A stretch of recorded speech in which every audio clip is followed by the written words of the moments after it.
passenger, just take it up to the departure end of the runway, then a left turn and a lowest downwind. Cessna over the threshold, coming up on the white dot, at or beyond the white dot, left turn first available. I got a high wind coming up on about a half-mile final, clear to land at or beyond. Traffic on the left face, you're following a Cessna down, low off your left. Square it up just a little bit, and then we're going to get you in. Start your descent, though. Start your descent on the base. Traffic on final, give me follow on base. Base traffic, start turning toward the numbers now. High wing coming up on quarter-mile final, take it all the way down to the green. Cessna taxiing on the green, expedite down to the next hard surface. Get me some speed, there you go, go fast. This is going to be good. I got traffic on a mile final. You're following traffic ahead and to your right. High wing coming up on the threshold. Take it all the way down to the green dot. 5 Charlie Sierra, 2 mile final. A mile final, turn north, and we're going to just make you, we're going to bring you back around. Jet traffic's coming up on about a mile and a half final, runway 9er clear to land.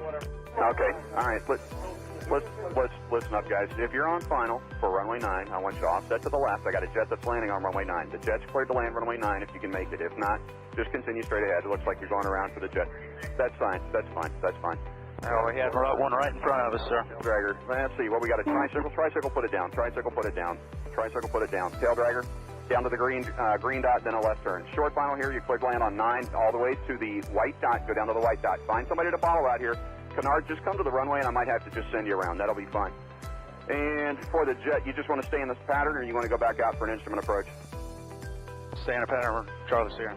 All right, just stay with me here for a minute. And my tail dragger, let's see, over the numbers, go down to the green.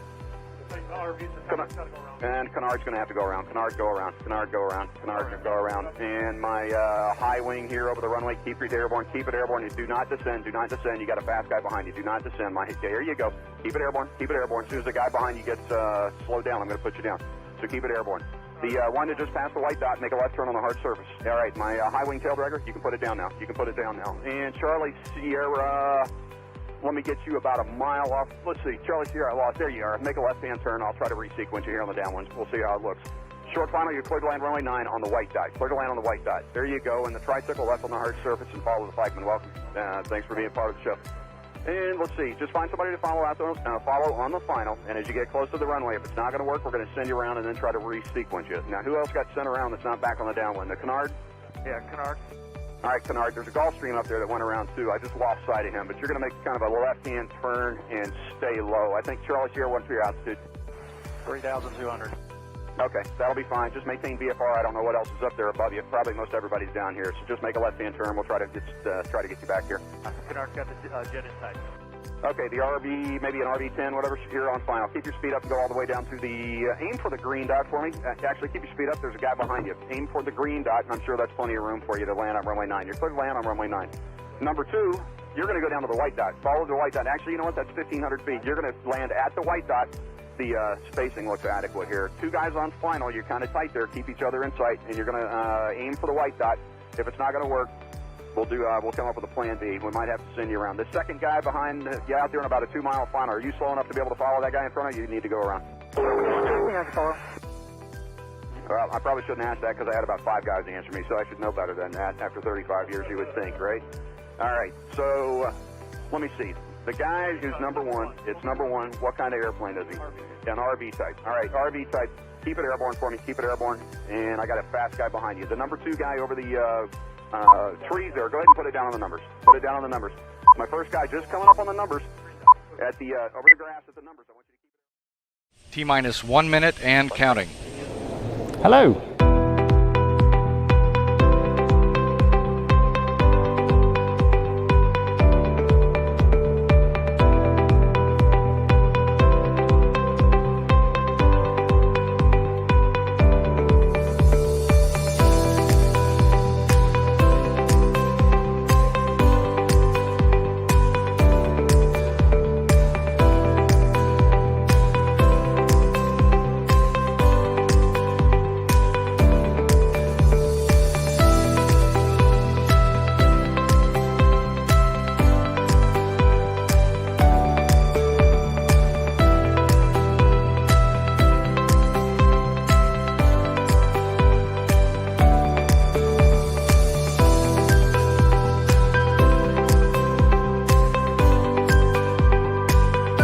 Four, 3, 2, 1. Oh, no.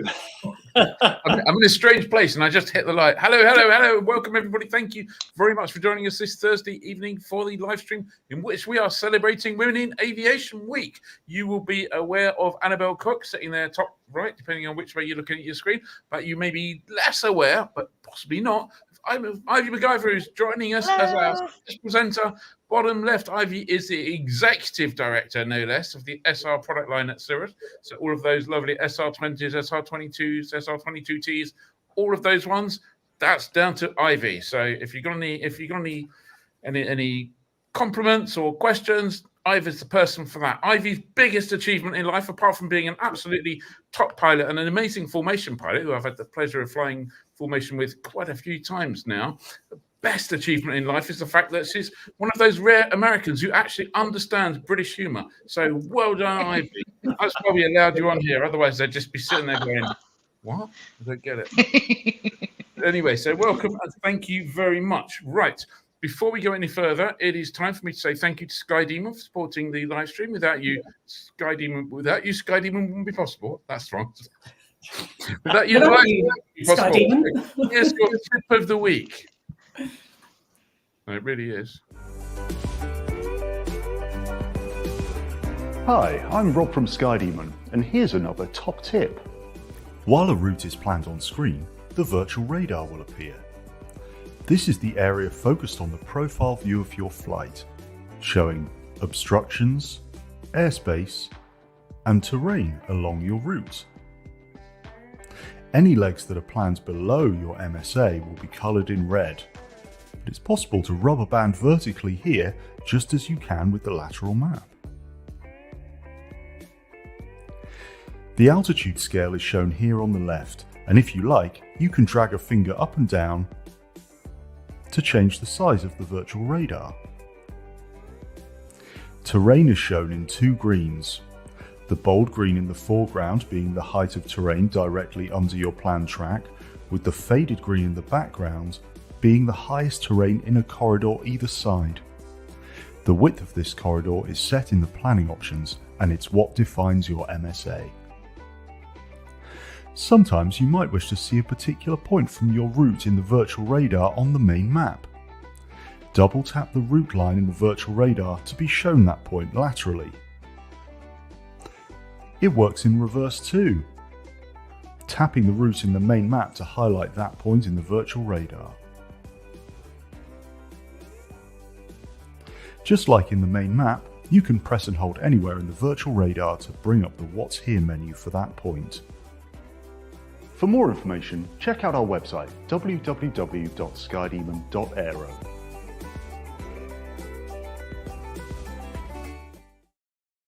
Oh my God, that was like 5 top tips in one video. That was a particularly long Sky Demon weekly tip, and my takeaway was I'd forgotten about the 2 different green shades depending on where they were.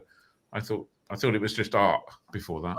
Well, that's really good, and the rubber banding the route up and down on the vertical profile and making the vertical profile taller. There you go. My mind is blown. Your weekly bonus, which brings us to your next bit, Ed. It does, yes. So it won't be too long before we'll be heading to Friedrichshafen for Aero. It's their 30th anniversary year.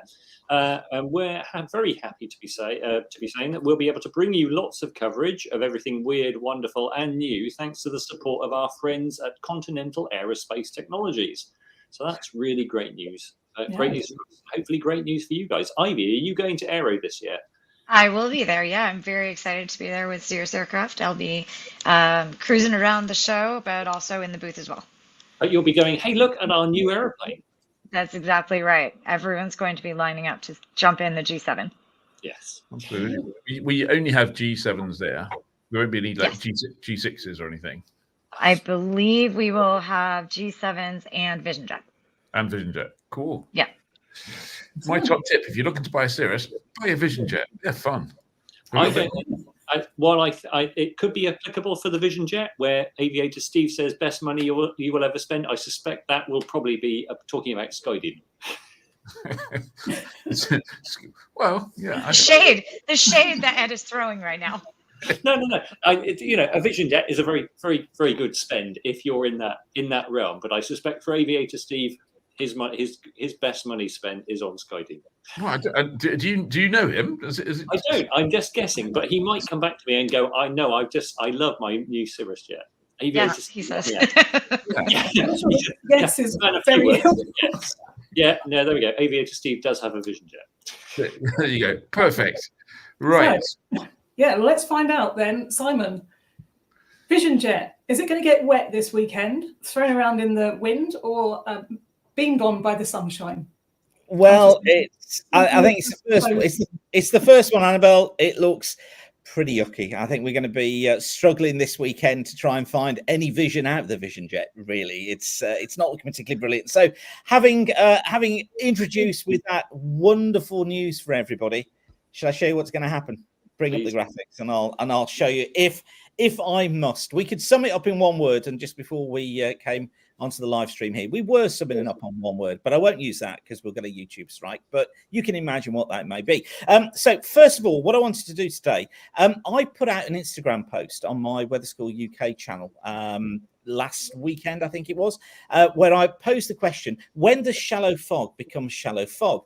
And unsurprisingly, many people didn't get it right. So most pilots weren't aware of when shallow fog, which we see on the Metos and TAFSA's MIFG, coded up as MIFG, weren't aware that there's a strict definition for it. And that definition is when it's at a height below 2 meters. So that's not visibility, horizontal visibility. That's when it's lower than 2 meters. So that's when shallow fog becomes shallow fog. So I thought it was quite nice to see that, because actually, usually with shallow fog in the mornings, it clears quite quickly. As soon as the wind starts to pick up a little bit beyond about 3 knots, you will find it clears away fairly quickly. So that's what's going on with shallow fog. We have all these definitions in Met. I talk about it at Weather School all the time, and they're really strict definitions that we have to stick to. Okay, so enough of me waffling on and being Mr. Weather Anorak. This is how Friday shapes up. Quite a breezy day. You see here that we've got the isobars quite close together. It's an easterly wind, going to be feeling cold again, and it brings in a fair amount of cloud. But I'm quite hopeful that during tomorrow afternoon, most of that cloud will break more than it did for many areas today. And actually, if you look here, the cloud ceiling forecast, the green colours telling us bases generally 2,000 to 3,000 feet across central England and across much of Scotland as well. Elsewhere, bases 3,000 to 4,000 feet in the afternoon. So it's not actually looking that bad tomorrow. That's good news. Saturday, yeah, just looks awful. Low pressure down towards the south. It looks as if that low is going to be in control of things throughout the day. It brings us clouds probably of 1,000 to 2,000 foot bases, tops at about 6,000 to 7,000 feet across much of England and Wales. Outbreaks of rain, drizzly, misty, may improve across East Anglia and the southeast later on in the day.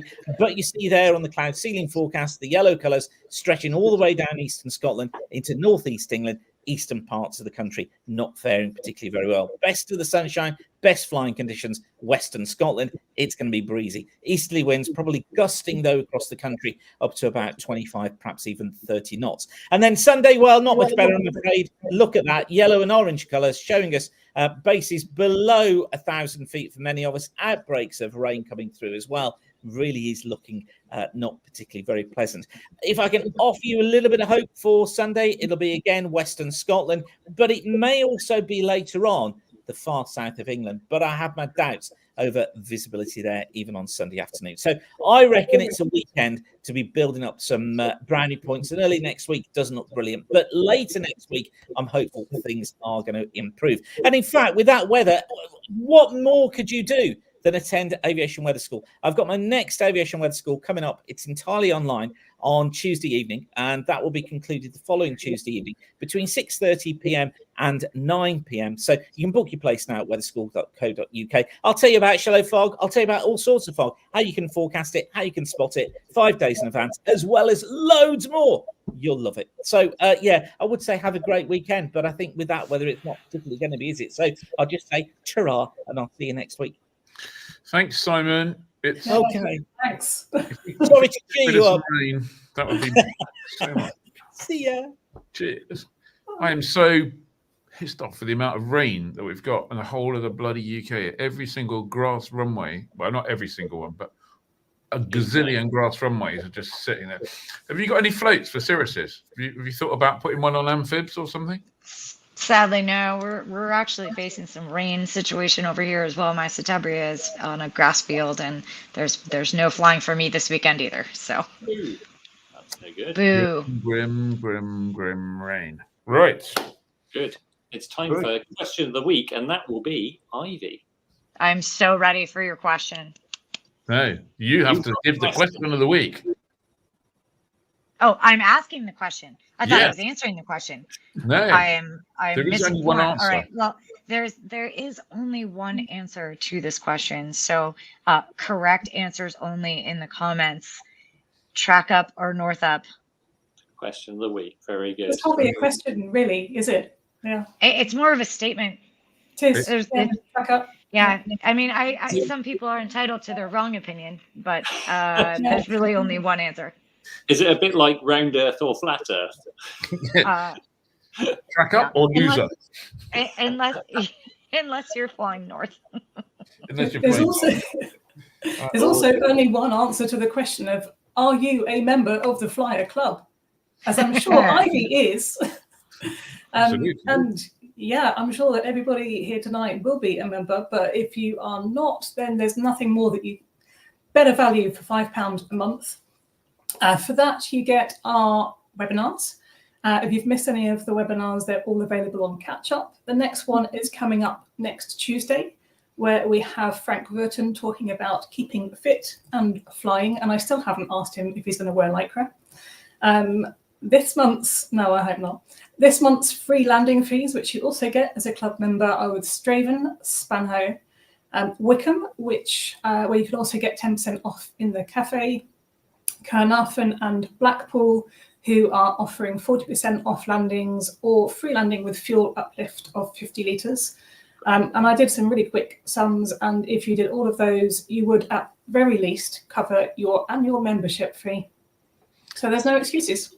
No, just join and enjoy your free landings. Yes, we have to pay for landings here, Ivy. In fact, where was it that you flew into where we had to pay a landing? You flew in to pick me up once, was it? What was it? Oban. Atlanta. What was the... yeah, in the US, Atlanta. Yeah.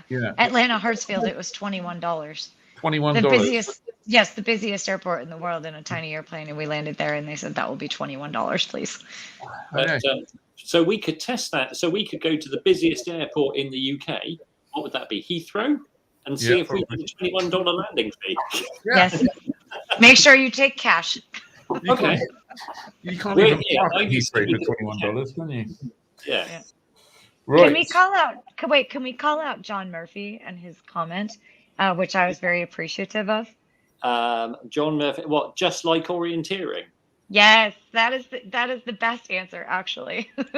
This is the North Up Track Up debate, of which there are because like you would never orienteer in North Up. Like it's always align the map. Makes perfect sense. Anyway, thank you, John Murphy, for aligning aviation and orienteering. I know. Clearly, look, there's some people who are missing. No. But what about this one? Michael Roberts? Get out. If you think track up mindset. He flies a float plane. Yeah. Dear. Right. I think it must be time for some news. Let's just have a quick run through the news, and then the good news is Hannah Nobbs is waiting for us in the green room, so that's good. Fantastic. We'll get through the news and have a chat with Hannah. So it's me first, and I've got the news that a vertiport is coming to the UK at Bicester.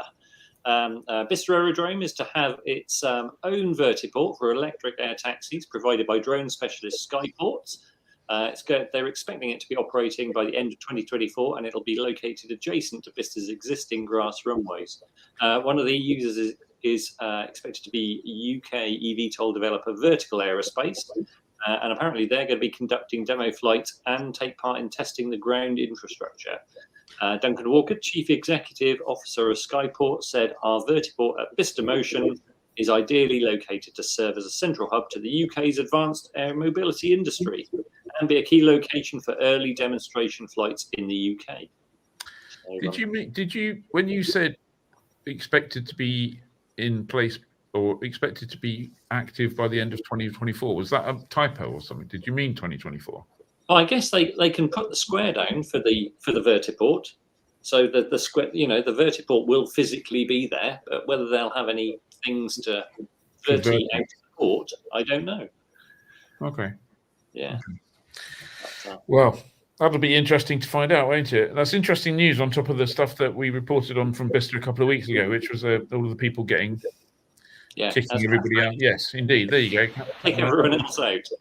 Then they had to kick everybody else out. Yeah, absolutely. So my thing next, if you visited Compton any time over the last year or so, you will know that the Guy Ritchie's restaurant there was serving not bad food, but got very, very, very busy at times. So anyway, don't go there. There you go. Nice little picture.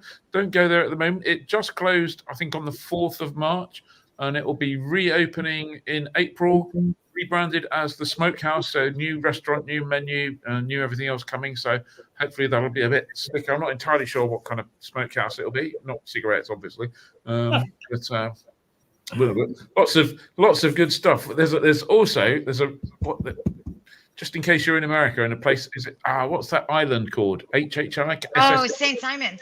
You're talking about the barbecue at St. Simon's? Yes. Yeah. If you're on the East Coast, go to St. Simon's. It's sort of north of Florida a bit, and then grab the crew car and drive to a little petrol station type place that does amazing barbecue food. Well worth going there. I suspect, having experienced that, the Compton Smokehouse, it may be good, but it's not going to be as good as St. Simon's was. They would have to go a long way to be better. KSSI, I think, is the it's SSI. Yeah, that's right. So SSI, if you go there. So there you go. Annabel. Yeah, more airfield news. A majority share of Southend has been sold to US private equity giant Carlyle. The current owner will only keep 17.5%. And looks like this has happened because the airport has been struggling since the pandemic, borrowed some money from Carlyle, and the sale aims to settle that debt. I think the bit I read suggested Southend was 180 odd million or something. I don't know if that was dollars or pounds or euros in hock to Carlisle, and it was probably easier to give them the 80+% than it was to find that. Yeah. Yes. Oh, must be me now. That's a story. I'm sorry about this story. Well, I'm not sorry about this story at all. There's a great story on the website from Paul Fraser-Bennison, which reminds you and points you to all of the drone airspace change proposals that there are up and down the country. I can't remember how many there are. There's like a gazillion or something. Temporary restricted areas. They're not called that anymore, are they? Temporary danger areas or whatever they're called these days. But there are just so many of them. So keep an eye out. We'll do our best to bring you news of all of them. But it's a frustrating situation. We're trying to get hold of someone at the CA. We've been promised someone, hopefully in March, to talk to us about their drone strategy and all sorts of other things. So there's a link in the comments there. Temporary reserved area, I think, is the phrase you're looking for. Is that what they're called these days? Well, why is it we have to keep inventing new names for things? Is it just to pretend that it's not as bad as what it was, or something? I don't know. Because then you can have a statement going, "We've got rid of temporary danger areas." I know. There are no temporary danger areas now. They're temporary. Yeah. There is a feature coming, just a kind of refresher feature on danger areas and special use airspace. Probably be with you early next week, I would say. So there you go. It's me. Hold on to your hats. eVTOL training is coming. So would you like to be one of the first pilots to fly one of the new breed of electric eVTOLs? Because Volocopter has just received approval as an approved training organisation. This will allow them to train pilots for its future products. The German company received approval from the Luftfahrtbundesamt, the German CAA, and will now finalise their training programme. Volocopter expects to have the commercial launch of air taxis later this year under newly published EASA regulations, and it follows February's announcement that Volocopter has received its production organisation approval for the Velocity aircraft. Now, interestingly, don't forget that there's been the promise that Volocopter will be seen in air taxi duty at Paris's 2024 Olympics. So that could be exciting. I have to say, hands up who would like to have a bit of flight training on a volocopter. I would love that. I think that'd be cool. Yeah, it's so cool, isn't it? Especially that orange helmet. That's amazing. I was a little bit worried about the laptop held down with masking tape. Yes. Yeah. Okay. Is that like the modern, the old style autopilots are called George? Do you think that's like Marvin the paranoid laptop that sits next to you, giving you bad news? I'm sure it's reinforced with Velcro, so it's fine. Yeah, Let's hope it's not running Windows. Yeah. I think it was is it a ThinkPad or something? I don't know. I'm not very good at That's the ThinkPad logo, I think. Yeah, I think so. No, I think that's really. Now, we've seen the volocopter quite a bit at various shows, and if they've got production organisation approval, then clearly they're serious about this kind of thing. It's been around. Well, it's one of the longest kind of eVTOLs that's been around, and it's. I saw it. I think we saw it fly at Oshkosh one year. Yeah. And it's impressive and quite quiet. So I'd watch the Olympics for that. Stick, isn't it? So yeah, I think that would be funky at the Olympics for sure. Yeah, for sure. I still maintain that they need to stick like a sparkler on the front of a volocopter and fly it and light the Olympic torch using the volocopter. And a sparkler. You can't use it. You can't use it. It has to be a torch lighting the torch, doesn't it? So you need a flamethrower or something, don't you? No. A flamethrower is just that's a bit Clarkson overkill, isn't it, Ian? If it was in Nevada, it would definitely be napalm, wouldn't it? Yeah. But I'm sure they can get EASA approval to put the Olympic torch on the front of a volocopter. That would be awesome. Held on with a bit of masking tape. If it happens, yeah, I think you should write that idea in. Yeah, if it happens, you heard it here first. Yeah, we should. Yeah, good idea. So, let's move swiftly on, shall we? Yes. Fernando has an issue. He said, "I'd rather be fired out of a human cannon." That's a bit harsh, Fernando. He does say, "I can't wait to see their flight into known icing systems." Yeah. Well, fair point. Yeah. That's a different mission. It's a different mission. Yeah, that's an ice maker. Yeah. That's a nice blender, isn't it? You could have really good margaritas. I was going to say, who doesn't love a pina colada? Yeah, we've just taken a really enormous shift in world aviation until it turned it into a drinks maker. I have a really good story about pina coladas. I'll tell you at Friedrichshafen, maybe. Okay. Oh, perfect. In the meantime, tell us about the Phoenix motor glider. Yeah, why don't I tell you about that instead? Belgium aircraft maker JMB Aircraft has launched a new aircraft, the Phoenix motor glider. Apparently, it has a range of over 900 miles, a glide ratio of 32:1, and powered by a 100 horsepower Rotax engine, speeds in excess of 115 knots. If you would love to buy one, you're going to have to wait because they're going to be 6 made this year, 12 next year, and 20 in 2026. Okay. But apparently that will also be on show at Aero Friedrichshafen, so we can all go and see it. That's good. I enjoy it. We sign up for a flight. Yeah. Indoors. Yeah. They'll be too wet to go outdoors. Yeah. Yeah. Why has it got an F reg on the side if they're a Belgian company? I don't know. And I'm pretty sure I've seen that design before. I'm sure that'll be one of those things where you go, that was previously a so-and-so.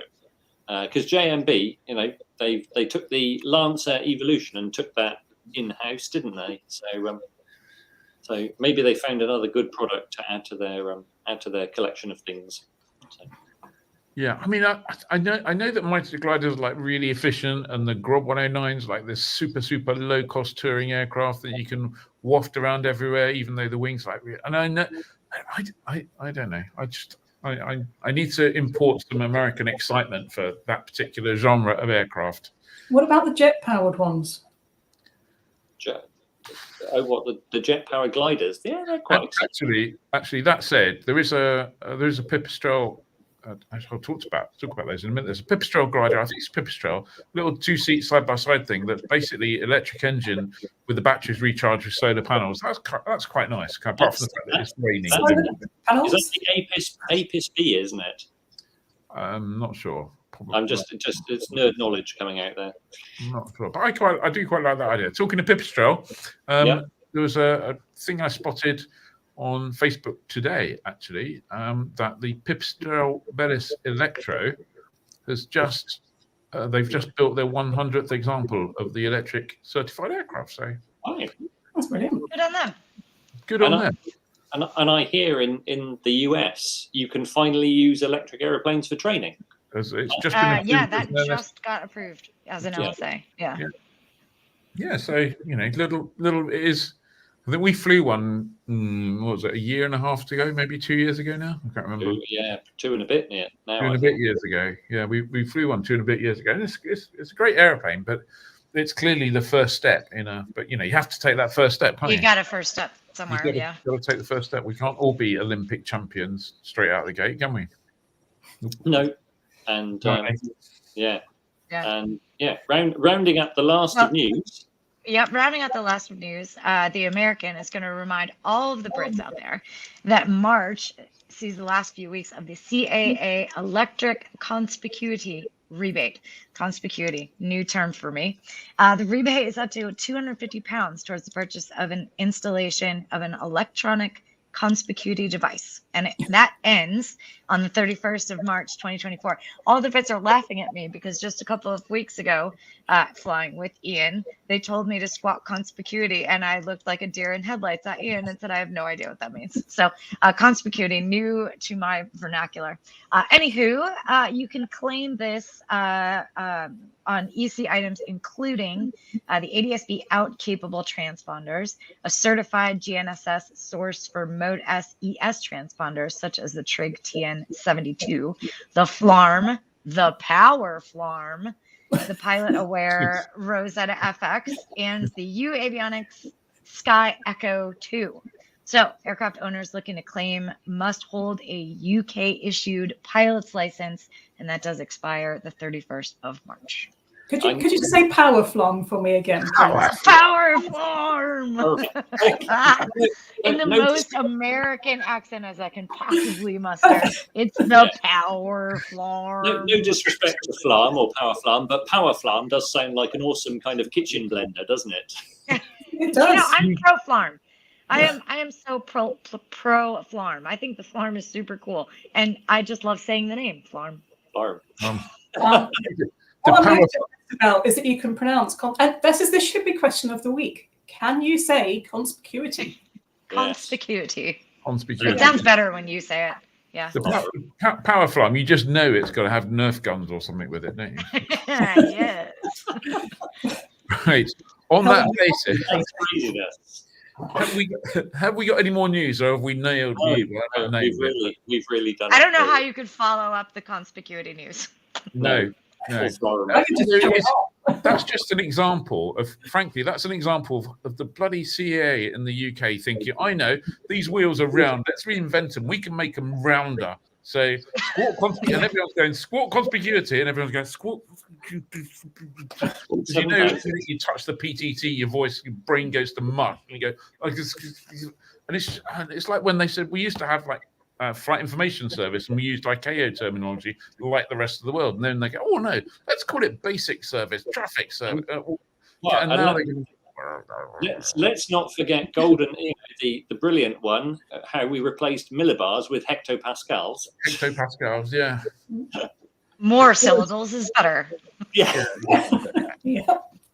Make your radio transmissions short, because we're going to fill them with really lots of long words that are difficult to say. What a complete and utter.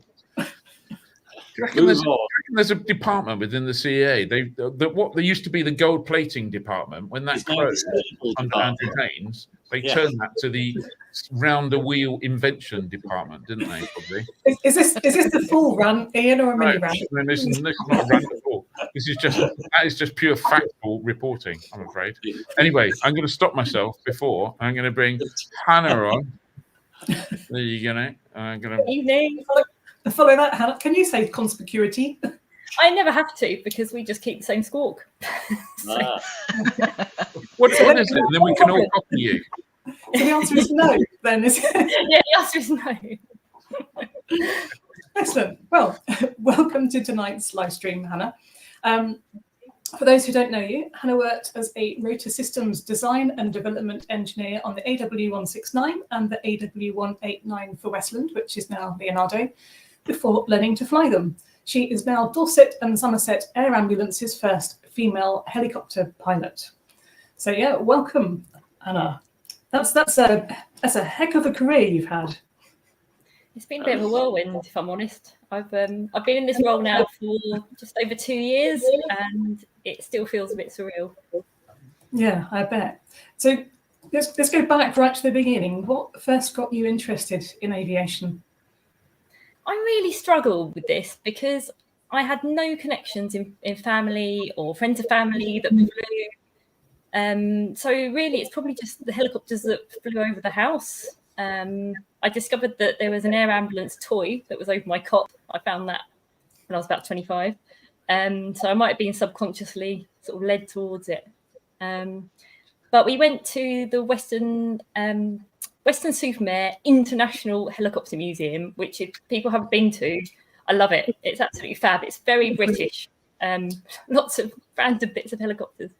And that made me think that helicopters were quite magic. So I got given a lesson for my 16th birthday as let's get this out of your system, and I loved it, absolutely loved it. It just took me a very long time after that to get to it. Yeah, so this was my means to the sky, really, because I'd had my license for about 8 years, but hadn't been able to use it very much because I ran out of money, and so it lapsed. And then the Cadbury G2, which is a mighty little helicopter, appeared in the UK, and to renew my license from an EASA one, to renew it from a JAR one to an EASA one, I had to have a current type rating. So I learned to fly the G2, and that threw me back into the air. What I particularly like about the picture is that you've dressed to match. Got to be coordinated. Yeah, that's very, very classy. Now, learning to fly helicopters is not cheap, is it? But I think you won a scholarship that helped you along the way.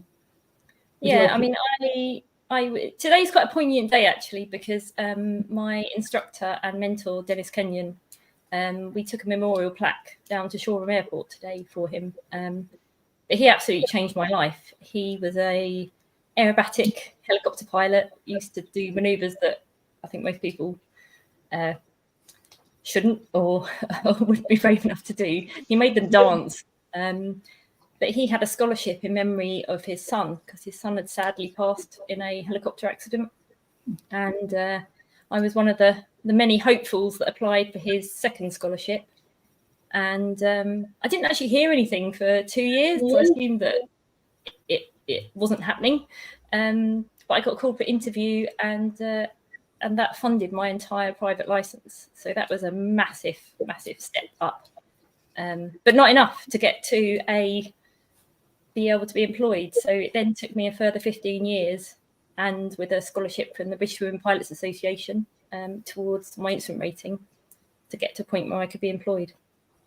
Yeah, I mean, it shows a lot of perseverance on your part. It's an awfully long time to spend working your way up, but yeah, it's well, it might just mean that I'm a really slow learner, that I probably should have given up, but I just kept chipping away.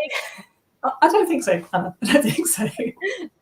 So in the meantime, yes, you went to work at Westland as an engineer. Yes.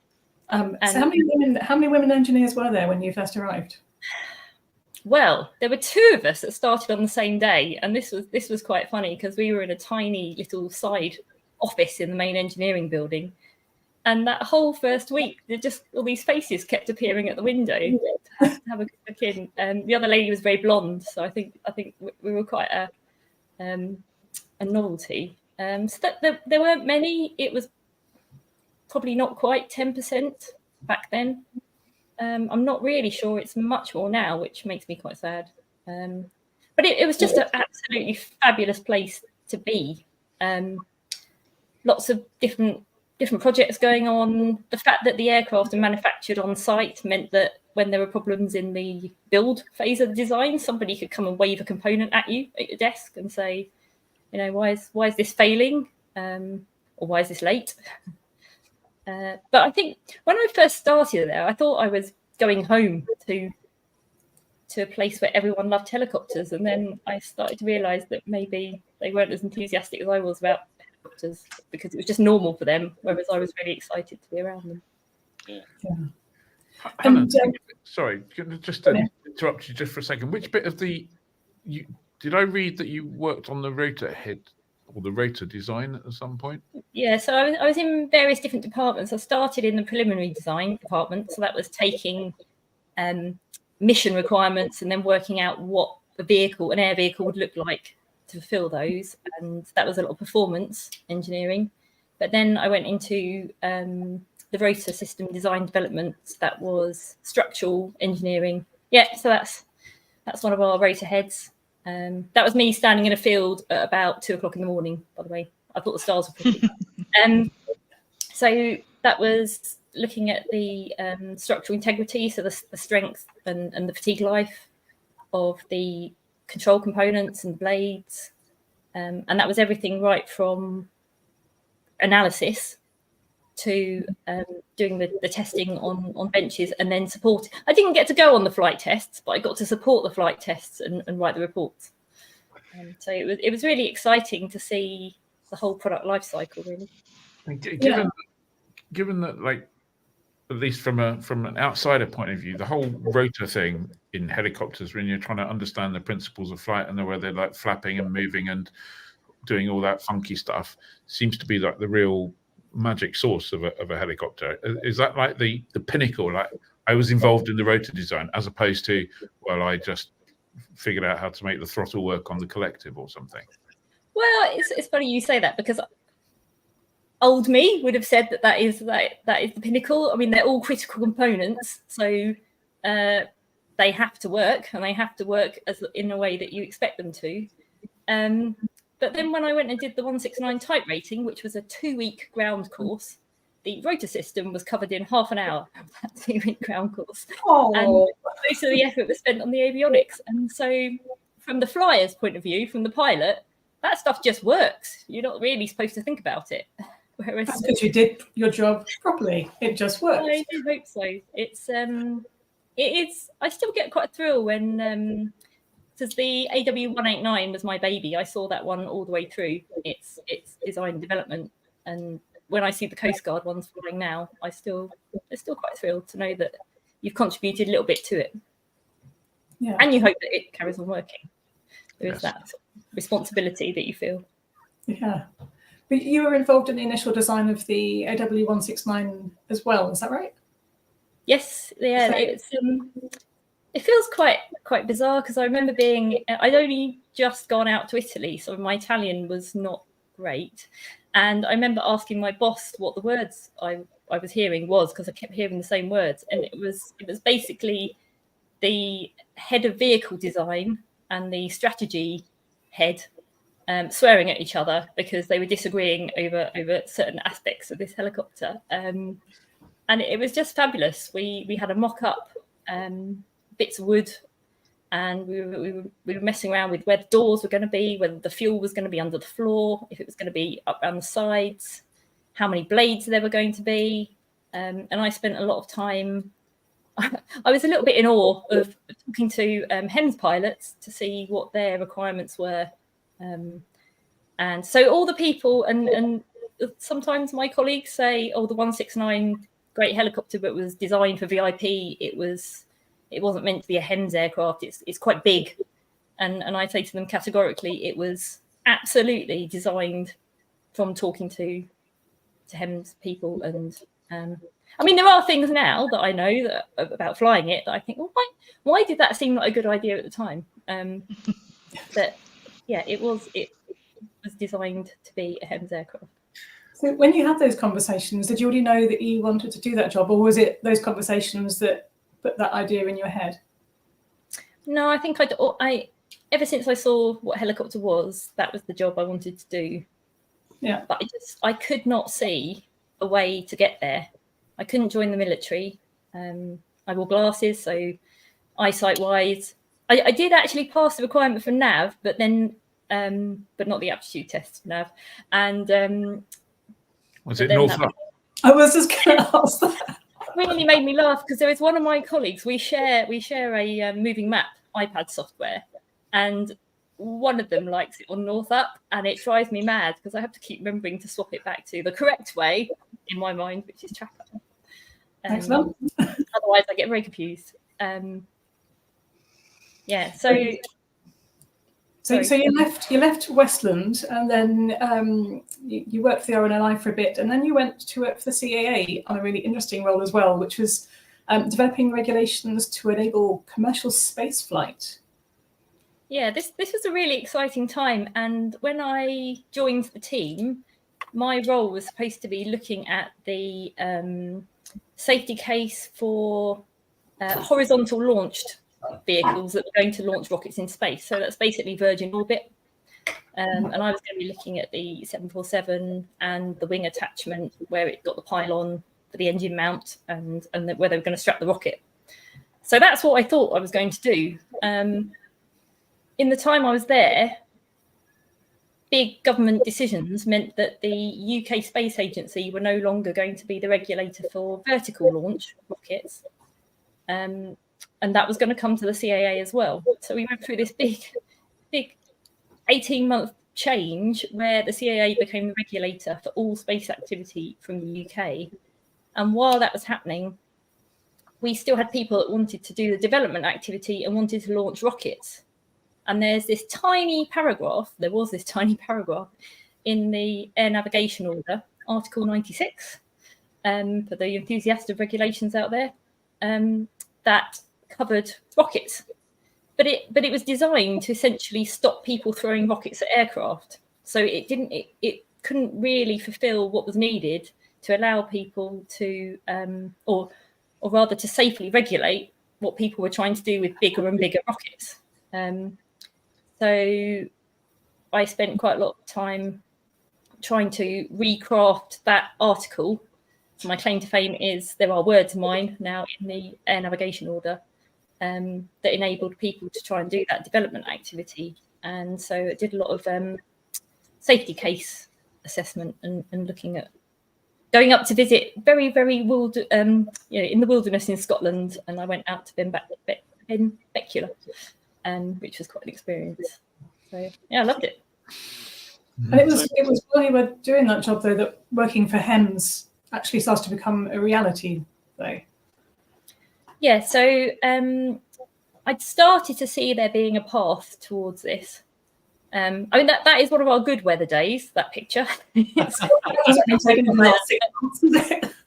show you some that we do get some sunshine. That's photoshopped. It's not real. It does look a bit like it. No, it was definitely real. Yeah, so, and it's been maybe the last, I'm going to say 8 to 10 years that some air ambulance charities have gone down a multi-pilot route. So whereas it used to be a single pilot and a technical crew member who would probably be one of the clinical crew, that would mean that you would have to get a huge amount of experience to become a HEMS captain to be able to work in that role. But the co-pilot role meant that you didn't have to have quite the same level of experience, but you still needed to have the qualifications to fly a complex multi-engine, multi-crew helicopter. But it meant that there was actually a path. So at Dorset and Somerset Air Ambulance, we have 5 captains and 5 co-pilots, and all the co-pilots are civilian. So we have all funded in different ways our own training, but it has enabled us to get to do that role. So our charity down in Dorset didn't have that at the time. They were single pilot. So I was working my way towards trying to apply to Redhill because they were pioneering really with having 2. And while I was at the CAA, Dorset and Somerset decided they would go multi-crew. And so suddenly they were looking for 5 co-pilots. Yeah, which, interesting. Yeah. So how does it work with being a co-pilot? How much hands-on flying do you get to do? So I would say it's pretty much half and half. Mm-hmm. So either of us can fly at any time because we have dual controls, but we have a pilot flying and a pilot monitoring role. So sometimes, depending on what's happening that day, we might fly leg about. So each time we get in the air, a different pilot flies, or we may fly job about, and that would be you go to the incident, you might go on to hospital, and then you fly back to base. When I first started, one of the interesting things about what we do is there is all the flying we do pretty much, other than our 6 monthly operator proficiency checks, is operational. So there's no sort of time to practice. Day one, when you turn up new and shiny for your job, and you still trying to work out how to use the microwave, you are out on something that's an emergency for somebody. So it's a baptism of fire, and you've got to get up to speed. So to start with, I would just fly the legs back to base, where there's less of a time pressure, and where I'm not landing in places I've never been to before. And then over time, I built that up. So I started flying to the hospitals, and then now I fly to the incident as well. So I would be able to fly the whole job. So I was doing that during the daylight, and then after 6 months, I was put through my night vision goggle course, and then we do that at night as well. So I'm building up. I have enough hours now to do the ad hoc landings at night on goggles. I still find those quite daunting, so I'm tending to offer to do the ones where I know it's going to be a big recreation ground rather than a small field with wires in it. But yeah, so it's you sort of build up bit by bit. And is there any such thing as a normal day, or is it really vary for you? It's sort of a mixture of both. So because we have no idea where we're going to go, we know it's likely to be within our area, within Dorset and Somerset, although we do go out for mutual aid to neighbouring counties as well. But we don't know where that's going to be, or what conditions we're gonna face. So there's a lot of routine that happens to enable us to deal with that uncertainty. So the first thing we do when we get in the morning is we do a check of the aircraft. We do a check of our fuel. We have a briefing with the whole crew. So we know what the weather is likely to be we're facing that day, any limitations on the aircraft, any limitations on us. And so we're ready then when the phone goes. During the day, we just walk out the door and we just get in the aircraft. We then try and have a bit of breakfast. That sometimes works or not works. And then we do a performance check on the engines. So we will do a ground power run. And that assures us that we have the performance that day to do the landings at the hospital helipads where we have to be a Class 1 performance. Quite often we get interrupted in the middle of that because we get called out on a job, and then we have to remember to do it when we come back. And sometimes it can take us 3 or 4 returns back to fuel before we remembered we haven't shut down and we actually do our power check. But with that level of routine, that means that we're then ready to go wherever we need to. Yeah. And go on.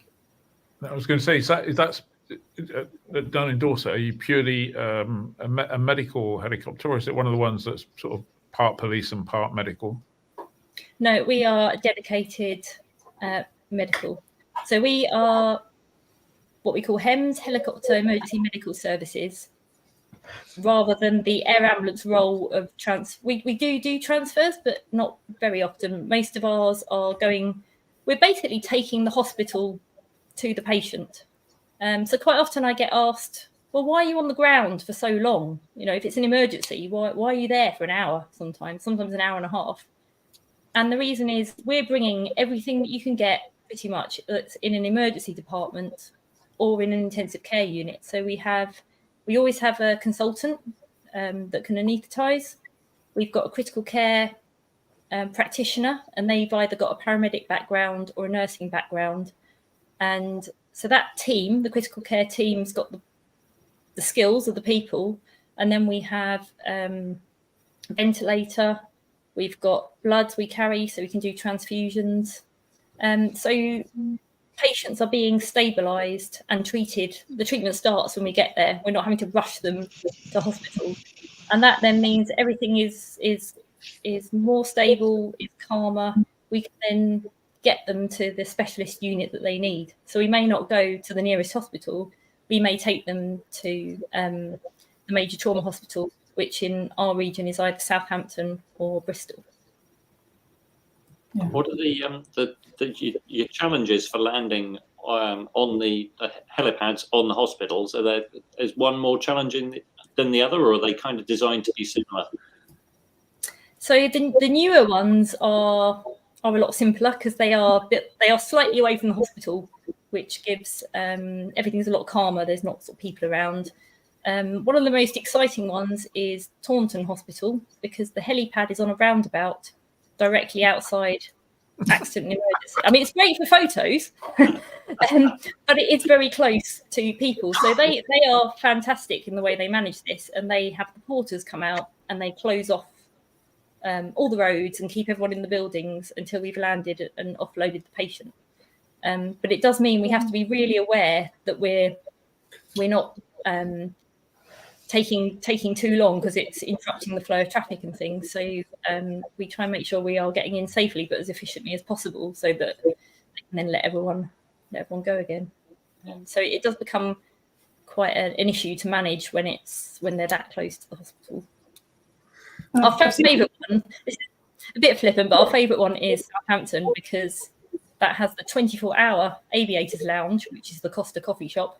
So we know we've got somewhere we can go that is warm and dry when it's the middle of the night.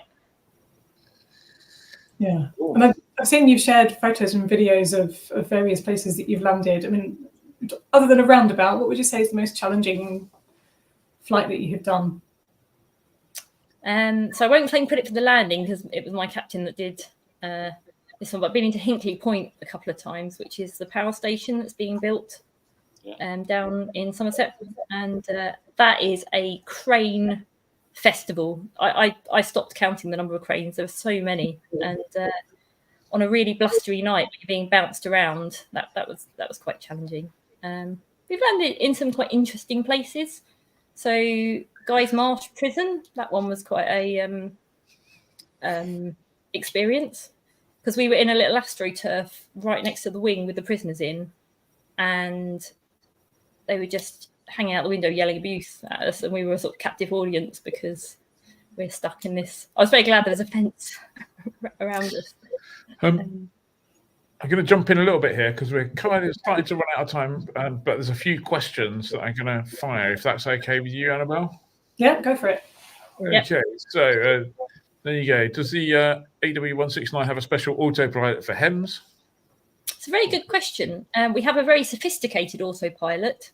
It's not a special one for HEMS. So you could argue that there's a lot of functions on the autopilot that we don't ever really use because we're predominantly a VFR, close to the ground operation. But it does become really, really useful when we're flying in instrument conditions. Talking about VFR then, in that case, how helpful would it be to have an RMP recovery to Henstridge? It would be incredibly helpful, because we have some high ground between us and both our major hospitals. So it would, the best use of it would be if we're recovering back to base, so that we can then be ready to go again. Having an RMP or having a PINS approach, which is what we're in the process of applying for, would be really, really helpful. How frequently do you get laser incidents when night flying? It's infrequent, but I've definitely experienced one. So yeah, we were laser attacked, and it's really bizarre because it's quite disorientating, and it is really dangerous. So the police are quite good at, if we can try and pinpoint where things come from, they will actually follow it up. But it's quite a bizarre situation, and it sort of takes you a while to realise that there's this sort of light bouncing around the cockpit, and you think, oh, what's that? And the temptation is to look at it, which is the worst thing you can do. So fortunately, I've only experienced it once, but it does happen to us occasionally. Cool. And lastly, just to comment here, I was in the company of a HEMS crew once, and someone asked if they could have a ride, and the only time you get a ride is when you don't want one, which seems... Yeah, I quite often say to people, you don't really want to see us at work. You don't want to be one of our passengers because the view isn't great, and you probably won't know anything about it. Yeah, you need to reach quite a high threshold of. Hence, had a couple of trips in there. I'm assuming that the wheelie plane bloke wasn't part of the crew, but was actually one of the customers. particular occasion. Brilliant. Thank you very much, Hannah. Thank you. Maybe bump into you at Henstridge somewhere. I was like, that's where I get my maintenance done. So, All right, yeah, come and say hello. Come and say hello at some point. So, thank you very much. And Hannah, if you ever make it to the States, feel free to come to Knoxville and say hello. Yeah, we'd love to. Thank you. Yeah. Have you got the range in the 169? We probably have to do quite a few fuel stops. Yeah. Right. That must be time for. Must be time for. I'll find it. Here we go.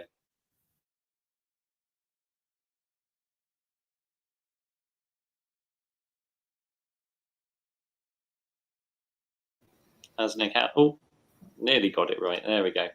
As Nick Allen said, another great guest. Yeah, jolly good. Yeah, and great. Yeah, I know. That's a real. It's interesting because I thought it was always a military path to get to that. So it's good to know that there's a path open for kind of more civilian access for that. So yeah. So it takes 15 years. It's worth it. Yeah, yeah, what a journey. So this week, because it's International Women in Aviation's Week, we decided to pick legendary female pilots and their aeroplanes for Fancy Hangar. So who is first? You are it. You. I'm first. Number one. Okay. Oh, right. Well, so I picked Jean Batten and her very elegant Percival Gull 6. She was a New Zealand aviator who made several record-breaking flights, including the first solo flight from England to New Zealand in 1936. She was born in Rotorua, New Zealand, and was encouraged by her mother to go to England to learn to fly. She told her dad that she was actually going to attend the Royal College of Music to learn to play the piano. And she sold her piano to fund the voyage to England for her and her mum. She fell out with her dad over that. She'd go on to fly from England to Australia solo in 1934, 15 days in a Gypsy Moth. Did a tour of Australia, tour of New Zealand, then flew the Gypsy Moth back to England, and then became the first woman pilot to do that, to fly to England, Australia, and back again. In November 1935, she flew from England to Brazil in 61 hours in the Percival Gull, making at the time the fastest crossing of the South Atlantic Ocean. That was Senegal to Natal. That was 13 and a quarter hours in the Gull doing the Atlantic crossing, and became the first woman to make the England South America flight. And then she flew the Gull from England to New Zealand in 11 days, and that was a record that stood for 44 years apparently. Twice awarded the Britannia Trophy of the Royal Aero Club, 3 times the Harmon Trophy at the International League of Aviators, and the Federation of Aeronautique Internationale gave her the gold medal as well. So a really, really astounding person. Just mad long flight. Fantastic Percival with nearly trousered undercarriage. So. Pencil, whatever they call it. Annabel, you're next. So I have chosen Lillian Bland and the Bland Mayfly. So Lillian was the first British woman and possibly the first woman in the world to design, build and fly her own aeroplane. And what makes that even more impressive is that she had no training whatsoever. Lillian was a real pioneer and not just in aviation. Good for her, she ignored society, traditional female roles, much to the disapproval of her family. And was not willing to be told how to behave, and that resonates very strongly with me. After rebellious youth spent shooting, fishing, working as a journalist and photographer, and refusing to ride horses side saddle, in 1908, age 30, her uncle sent her a postcard of the Blériot monoplane. She was fascinated and decided to learn all she could about the basics of flight and aerodynamics. Deciding there was no reason she couldn't do this herself, she went on to design and build her own aircraft. And just as an indication of her sense of humour, that's why it's called the Mayfly. What I love most about Lillian's story is how creative she was. She used 4 policemen to check the design could support the weight of an engine. And when it was fitted, she made a temporary fuel tank from a whiskey bottle and her aunt's ear trumpet. Brilliant. Her achievements are many. She helped set up the Antrim Rifle Club. She was the first woman to be granted a jockey license in Ireland. would have ridden in the Grand National if women were allowed. She even wrote an article on the art of falling off horses, and then she went on to set up a car dealership. And I just would be so fascinated to have her in the hangar, to chat with her and to see this aircraft, which she built in a back garden, basically. As Dave White said, So there's cool. definitely no, that's not bland. No. But did you say, or did I mishear that you said she got 4 policemen to check? Irish policemen, yes. I'm guessing she used them as dead weight or something. Well, I think she killed them first, Ed.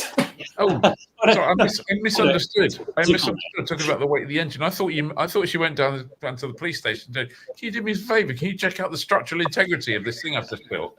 Make sure it's okay. No, she literally got them to hang off the aircraft to check that it would take their weight before she put in an engine. Wow. I love the ear trumpet bit. There's something funny about ear trumpets anyway. So using an ear trumpet to create. That's true. And her aunt wouldn't have complained about the noise, would she? Either. No. As a result. Right. Okay. Well, I went a bit more modern. I went to Eileen Collins. Eileen Collins was first female shuttle pilot through STS-63, which is a pretty funky thing. She was colonel, an instructor, all sorts of things. She later went on to be a shuttle commander. And I think flew 3. Well, I think she flew 3 missions in total. So I think that's a kind of. I mean, I have huge respect for people who fly ridiculous-looking old aircraft for which obviously were modern at the time, but 13 hours going across the Pacific to wherever it is. I mean, that's just completely mad. But I thought I'd go modern. I thought it must have been quite a. I mean, she also flew, I think, one of the first missions back after one of the massive catastrophes they had, which was clearly a tense time for everybody involved, and a real kind of. I think that was a kind of funky thing. And I think there's a space shuttle. I mean, your Cirrus is nice, but a space shuttle, come on. You got to. If it was choice between the Volocopter and the space shuttle, I'd go for the space shuttle. I think there is. I think there's a document. It'd be pretty cool to bring it into Kennedy Space Center. It would, wouldn't it? Or Bista. Yeah. So there you go. Yeah, I think there's a documentary. The guys who've worked on the Spitfire and Lancaster documentary, I think some of them are working on a documentary about Eileen. So really, yeah, that's going to be cool. That's not Trevor. Trevor's a different one. Yeah, it might be his company.